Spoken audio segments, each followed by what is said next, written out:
Good morning student. आज हम standard 8 का हिंदी विषय पढ़ेंगे। आज के रिवीजन टेस्ट में हम नया प्रश्न पढ़ेंगे जो है प्रश्न के उत्तर एक एक वाक्य में लिखिए। अब हम उस प्रश्न को समझते हैं। पहला प्रश्न है, कवि ईश्वर से बख्शने के लिए यानी कि क्षमा करने के लिए क्यों कहते हैं? उत्तर लिखते हैं, कवि ईश्वर से हमारे गुनाहों को बख्शने के लिए यानी कि क्षमा करने के लिए कहते हैं। ईश्वर दयालु है और वो हमारे गुनाहों को माफ कर देता है। आगे का प्रश्न है, ईश्वर से हमें क्या क्या मिला है? अब ईश्वर से हमें क्या मिला है वो हमने काव्य में देख लिया था और समझा भी था। फिर भी इसमें हम उत्तर देखते हैं, ईश्वर से हमें यह शरीर और प्राण मिले हैं। यानी कि हम ऐसा कह सकते हैं कि हम इस दुनिया में ईश्वर की मर्जी से आए हैं। हमारा जन्म, हमें जो नया जीवन, प्राण, ये शरीर मिला है वो सब ईश्वर की मर्जी से और कृपा दृष्टि से मिला है। आगे का प्रश्न है, कवि ईश्वर के सामने कैसे खड़े हैं? उत्तर आएगा, कवि ईश्वर के सामने अपना सिर झुकाकर खड़े हैं। आगे का प्रश्न है, ईश्वर हर आफत को क्यों टाल सकता है? उत्तर आएगा, ईश्वर हर आफत को टाल सकता है क्योंकि वह बड़ी ताकत वाला यानी सर्वशक्तिमान है। अब सब सारी आफत को और हमें मुसीबत से बचाने की शक्ति किसमें होती है? तो ईश्वर में होती है, क्योंकि ईश्वर ही है, वो सर्वशक्तिमान है। ईश्वर ने सारी दुनिया बनाई है, ईश्वर की वजह से हम इस दुनिया में आए हैं, तो ईश्वर ही सर्वशक्तिमान हुआ। इसीलिए हम ईश्वर के सामने अपना सिर झुकाकर खड़े हैं। क्यों खड़े हैं? क्योंकि वो सर्वशक्तिमान है, उसका हम शुक्रिया अदा करते हैं। वही हमें बचा सकता है या वही हमें मार सकता है। इसीलिए हम ईश्वर के सामने क्या करते हैं? सिर झुकाकर खड़े रहते हैं। आगे का प्रश्न है, रमजान ईद के दिन मुसलमान कहाँ जाते हैं? उत्तर लिखते हैं, रमजान ईद के दिन मुसलमान नमाज पढ़ने के लिए ईदगाह जाते हैं। आगे का प्रश्न है, रोजे के दिन मुसलमान क्या करते हैं? उत्तर लिखेंगे, रोजे के दिन मुसलमान सूर्योदय से सूर्यास्त तक यानी कि सुबह से शाम तक कुछ भी खाते पीते नहीं है। इस उपवास को रोजा कहते हैं। यानी कि सूर्य जब सुबह से शाम तक कुछ न खाना न कुछ पीना, और उसे क्या कह सकते हैं? हम उस उपवास को रोजा कहते हैं। और खुदा की बंदगी करना यानी कि नमाज अदा करना, वो रमजान महीने में ये लोग रोजा करके खुदा की बंदगी यानी कि नमाज अदा भी करते हैं। आगे का प्रश्न है, महमूद और मोहसिन ने कौन कौन से खिलौने खरीदे? हामिद के जो दोस्त थे महमूद और मोहसिन, वो ईदगाह के मेले में गए थे, तब उन्होंने खिलौने की दुकान से कौन से खिलौने खरीदे थे? उत्तर है, महमूद ने खाकी वर्दी और लाल पगड़ी वाला सिपाही, और मोहसिन ने झुकी हुई कमर पर मशक रखे हुए एक भिश्ती खरीदा। यानी कि महमूद ने सिपाही खरीदा और मोहसिन ने एक भिश्ती खरीदा। आगे का प्रश्न है, हामिद का चिमटा कौन कौन से काम कर सकता था? कौन कौन से काम कर सकता था? तो उत्तर है, हामिद का चिमटा बंदूक यानी कि खभे पर रखो तो बंदूक, फकीरों के चिमटे और ऐसे चिमटे को खटखटाओ तो क्या हो जाता था? फकीरों के चिमटे और मंजीरे का काम कर सकता था। आगे का प्रश्न है, दुकानों में कौन कौन से खिलौने मिल रहे थे? ईदगाह के मेले में गए थे, तब दुकान में कौन कौन से यानी कि खिलौने की दुकानों में कौन कौन से खिलौने मिल रहे थे जो हामिद ने देखे थे? उत्तर लिखते हैं, दुकानों में सिपाही, गुजरिया, राजा, वकील, भिश्ती धोबिन आदि मिट्टी के खिलौने मिल रहे थे। आगे का प्रश्न है, हामिद किसके साथ रहता था? तो हामिद किसके साथ रहता था? हामिद अपनी बूढ़ी दादी आमीना के साथ रहता था। अब दादी के साथ क्यों रहता था, वो प्रश्न आए तो उसका उत्तर हमें कैसे लिखना है? तो क्या लिखेंगे कि हामिद के पिता हैजे की बीमारी से, यानी कि हामिद के पिता की हैजे की बीमारी से मौत हो गई और उसके थोड़े समय बाद ही उसकी माता की भी मौत हो गई थी, इसीलिए हामिद अपनी बूढ़ी दादी आमीना के साथ रहता था। आगे का प्रश्न है, सुनीता विलियम्स का जन्म कब और कहाँ हुआ था?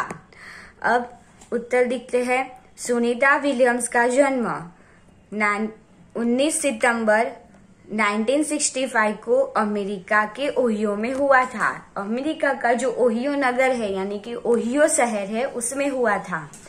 आगे है, सुनीता नासा में क्यों गई? उत्तर लिखते हैं, सुनीता नासा में गई क्योंकि अंतरिक्ष में जाने की उनकी इच्छा वहां प्रशिक्षण लेने पर ही पूरी हो सकती थी। क्या हुआ था कि सुनीता है वो अंतरिक्ष में जाना चाहती थी, तो अंतरिक्ष में ऐसे तो जाया नहीं सकता है, तो उसने क्या किया, सुनीता ने अपना जो स्वप्न है, यानी कि सपना है, वो पूरा करने के लिए नासा में उन्होंने नौकरी की। थोड़े दिनों बाद उन्हें नासा में से ही प्रशिक्षण लिया, यानी कि ट्रेनिंग ली। फिर थोड़े दिनों बाद उसको अंतरिक्ष यात्रा के लिए चुना गया। पहले प्रयत्न पर उसे सफलता नहीं मिली थी, पर उसके बाद दूसरे प्रयत्न करने पर उसे सफलता मिली। अब हमें इस बात से वो भी पता चलता है या सीख मिलती है कि सुनीता को एक बार असफलता मिली, फिर भी वो निराश होकर नहीं बैठी थी। उसने क्या की, जी तोड़ मेहनत की। उसकी मेहनत में कहाँ कमी थी, वो उसे ढूंढा और बाद में फिर से उसने वही उत्साह से मेहनत की और निराश नहीं हुई, तो उसे सफलता मिली और वो अंतरिक्ष में भी पहुंची। आगे का प्रश्न है, कल्पना चावला कौन थी? अब हमने पहले ही उसमें देखा है, फिर भी हमें याद रखना है। कल्पना चावला भारत की पहली अंतरिक्ष यात्री थी। आगे का प्रश्न है, सुनीता कितने समय अंतरिक्ष में रहकर लौटी?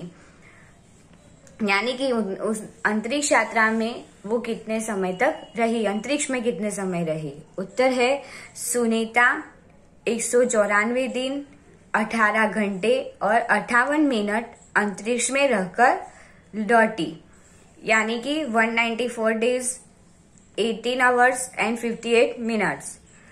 आगे का प्रश्न है, सुनीता कब और किस यान से स्पेस स्टेशन पहुंची?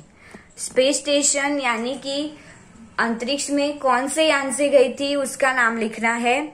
सुनीता 10 दिसंबर 2007 को अटलांटिस नामक जो स्पेस शटल था, उसका नाम क्या था, अटलांटिस नामक यान से स्पेस स्टेशन पहुंची। आगे का प्रश्न देखते हैं, अहमदाबाद हवाई अड्डे पर उत्तेजना क्यों थी? यानी कि सब लोग किसकी राह देख रहे थे? तो अहमदाबाद हवाई अड्डे पर उत्तेजना थी क्योंकि अंतरिक्ष यात्री सुनीता विलियम्स हवाई जहाज से वहां पहुंची थी। यानी कि सुनीता अंतरिक्ष में लौटकर फिर भारत की सैर करने के लिए आई थी, उसमें खास अहमदाबाद आई थी, इसीलिए लोग उसे देखने के लिए उत्तेजित थे। आगे का प्रश्न है, सुनीता विलियम्स के अलावा हमारे देश के अन्य अंतरिक्ष यात्री कौन कौन है? उत्तर लिखेंगे, सुनीता विलियम्स के अलावा राकेश शर्मा और कल्पना चावला हमारे देश के अंतरिक्ष यात्री है। यानी कि पहले भारतीय अंतरिक्ष यात्री पुरुष में राकेश शर्मा आएंगे और भारतीय महिला अंतरिक्ष यात्री में कौन आएगी, कल्पना चावला। आगे का प्रश्न देखते हैं, कवि ने धरती के सपूतों का किस लिए आह्वान किया है? उत्तर देखते हैं, कवि ने धरती के देश के नवनिर्माण के लिए धरती के सपूतों का आह्वान किया है। नवनिर्माण यानी कि देश को कुछ नया नहीं बनाना था, यानी कि तोड़फोड़ के नया बनाने की बात नहीं हो रही है, पर किस समय की बात हो रही है, जब भारत को अंग्रेजों की गुलामी में से आजादी मिली। अब अंग्रेज भारत छोड़कर गए थे, तब भारत की व्यवस्था, भारत के लोग, भारत की जो इकोनॉमी थी यानी कि अर्थतंत्र था, और भारत की रक्षा, वो सबकी बात इसमें की गई है। वो सबको संभालना है, सबको शिक्षित करना है, सबके मन में से जो अंधविश्वास है या निराशा छाई हुई है वो क्या करनी है, दूर करनी है। ये सब के लिए क्या किसको काम करना पड़ेगा, जो धरती के नवयुवान हैं, यानी कि देश के नवयुवान हैं, जो शिक्षित है, पढ़े लिखे हैं, वो क्या कर सकते हैं, दूसरों को समझा सकते हैं। इसीलिए बोला गया है कि नवनिर्माण करना है। तो कवि ने देश के नवनिर्माण के लिए धरती के सपूतों का आह्वान किया है। आगे का प्रश्न है, कवि ने प्रातः काल को नया क्यों कहा है? तो उत्तर आएगा, कवि ने प्रातः काल को नया कहा है क्योंकि यह स्वतंत्रता का प्रभात यानी कि सवेरा है। प्रातः काल यानी कि सुबह की बात हो गई है, यानी कि गुलामी के बाद जब आजादी मिली तब उस दिन का सवेरा है, उसे नया सवेरा बोला गया है। तो क्यों बोला गया है? क्योंकि स्वतंत्रता प्राप्ति के बाद वो पहला सवेरा था जिसने गुलामी की जंजीरों को तोड़ दिया था। अब जो भारतवासी है, भारत के नागरिक है, वो खुलकर सांस ले सकते हैं, खुलकर बोल सकते हैं। अपने देश में ही पहले वो गुलाम थे, तो अब अपने देश में स्वतंत्र होकर कोई भी झिझक किए बगैर बिना डर के वो कहीं भी जा सकते हैं। आगे का प्रश्न है, नूतन मंगलमय ध्वनियों से किसे गुंजित करना है? तो उत्तर आएगा, नूतन मंगलमय ध्वनियों से जगत रूपी उद्यान को गुंजित करना है। आगे का प्रश्न है, कवि ने किसे शुभ संपत्ति कहा है? उत्तर आएगा, कवि ने सरस्वती के पावन यानी कि पवित्र मंदिर को शुभ संपत्ति कहा है। अब शुभ संपत्ति का मतलब क्या होता है कि अच्छी प्रॉपर्टी भी बोली जा सकती है, पर जहां से हमें क्या मिलता है, ज्ञान मिलता है। सरस्वती के पावन मंदिर यानी कि जहां से हम ज्ञान लेते हैं, तो उसे क्या बोलते हैं? जहां से हम ज्ञान लेते हैं तो वो है स्कूल या कॉलेज, पाठशाला या हमारी कॉलेज, उसे क्या बोलते हैं? सरस्वती का पावन मंदिर। शुभ संपत्ति किस लिए कहा गया है? क्योंकि हम पढ़ाई कर ही आगे भविष्य में कुछ अच्छा बन सकेंगे, और कुछ तो ना बने पर अच्छे नागरिक तो बनेंगे ही। देश के लिए विकास में कुछ ना कुछ काम करेंगे, इसीलिए उसे क्या माना गया है? शुभ संपत्ति, यानी कि जिस संपत्ति का अच्छे कार्य में उपयोग हो। आगे का प्रश्न है, नवयुग का आह्वान कैसे किया जाएगा? उत्तर लिखते हैं, ज्ञान के सैकड़ों दीपक जलाकर नवयुग का आह्वान किया जाएगा। सैकड़ों दीपक जलाकर यानी कि जो दिया है वो तो जलाने की बात हो नहीं रही है, पर क्या है कि भारत में जितने लोग हैं वो क्या करे, पहले की बात नहीं हो रही है, पर जब भारत आजाद हुआ, उसे स्वतंत्रता मिली, तब जो युवान है वो क्या करे, शिक्षा प्राप्त करे। उसके बाद के जो बच्चे हैं, छोटे बच्चे की बात हो रही है, उसे भी शिक्षित किया जाए। कोई भी शिक्षा बगैर का यानी कि ज्ञान बगैर का ना हो, तभी हम क्या कर सकते हैं, भारत में एक नया युग ला सकते हैं। आगे का प्रश्न है, डॉक्टर कलाम किस भाषा को पढ़ाई का उत्तम माध्यम मानते हैं? तो उत्तर आएगा, डॉक्टर कलाम मातृभाषा को पढ़ाई का उत्तम माध्यम मानते हैं। मातृभाषा यानी कि रोज बरोज के जीवन में, हमारे घर में, हमारे घर के लोगों के साथ हम जो भाषा बोलते हैं उसे कौन सी भाषा कहते हैं? मातृभाषा कहते हैं। अब पढ़ाई के लिए यानी कि प्राथमिक तक की जो हम प्राइमरी तक की जो एजुकेशन लेते हैं तब मातृभाषा में शिक्षण लेने की बात डॉक्टर कलाम ने की है। तो क्यों की है? क्योंकि तब हम अपनी जो बात है वो दूसरों को अच्छी तरह से समझा सकते हैं और खुद भी समझ सकते हैं। अपने विचार है वो दूसरों के सामने अच्छी तरह से क्या कर सकते हैं, प्रकट कर सकते हैं। इसीलिए कलाम मानते हैं कि प्राइमरी तक की यानी कि प्राथमिक शिक्षा है वो हमें मातृभाषा में लेनी चाहिए। डॉक्टर कलाम के अनुसार जीवन में सफल होने के लिए क्या करना चाहिए? क्या करना चाहिए वो देखते हैं। डॉक्टर कलाम के अनुसार जीवन में सफल होने के लिए दृढ़ संकल्प, जी तोड़ मेहनत और साहस के साथ निश्चित दिशा में आगे बढ़ना चाहिए। अब क्या करना चाहिए जीवन में सफल होने के लिए, यानी कि भविष्य में हमें कुछ बनना है तो हमें क्या करना चाहिए? तो पहले से जब हम छोटे हैं तब से हमें देख लेना चाहिए कि हमें किसमें इंटरेस्ट है। अब उसमें हमारा जिसमें इंटरेस्ट है यानी कि हमारी जिसमें रुचि है उसे हमें आगे जाकर अपने फ्यूचर का एक गोल बना लेना चाहिए। वो गोल हम डिसाइड करते हैं कि लक्ष्य डिसाइड करते हैं कि हमें क्या बनना है। उसके बाद हमें क्या करना चाहिए? पहले तो शिक्षा प्राप्त करनी चाहिए। शिक्षा प्राप्त करके आगे भी जी तोड़ मेहनत करनी चाहिए। अब उसमें कई सारी बाधाएं आ सकती है तो उस बाधा से डरना नहीं चाहिए, यानी कि निराश नहीं होनी चाहिए। कई बार ऐसा भी होता है कि पहली बार हमें सफलता ना मिले, जैसे हमने आगे देखा कि सुनीता विलियम्स थी, उसे भी अंतरिक्ष में जाना था, इसीलिए ट्रेनिंग लेने यानी कि प्रशिक्षण के लिए नासा में गई। वो चुनी भी गई अंतरिक्ष यात्रा के लिए, पर तब उसे पहली बार में सफलता मिली नहीं। फिर दूसरी बार उसने जी तोड़ मेहनत की, निराश नहीं हुई, कई सारी बाधाएं आई होगी, ऐसे तो वो अंतरिक्ष में नहीं गई होगी। तो हमें उस पर से एक उदाहरण लेना चाहिए। जैसे कि डॉक्टर अब्दुल कलाम की बात है तो डॉक्टर अब्दुल कलाम ने हमने देखा है कि वो एक वैज्ञानिक भी थे और हमारे भारत के भूतपूर्व राष्ट्रपति थे। अब वो जब जहां जॉब लेने गए थे तो उन्होंने वहां से जॉब में से जैसे इनकार कर दिया था, यानी कि उसे रिजेक्ट कर दिया था, फिर भी वो निराश नहीं हुए। अब वो ऐसी फैमिली से बिलोंग करते थे कि वहां उनकी जो फाइनेंशियल कंडीशन थी वो ठीक नहीं थी, फिर भी वो निराश नहीं हुए। वो भारत के भूतपूर्व राष्ट्रपति भी बने और अच्छे वैज्ञानिक भी बने थे।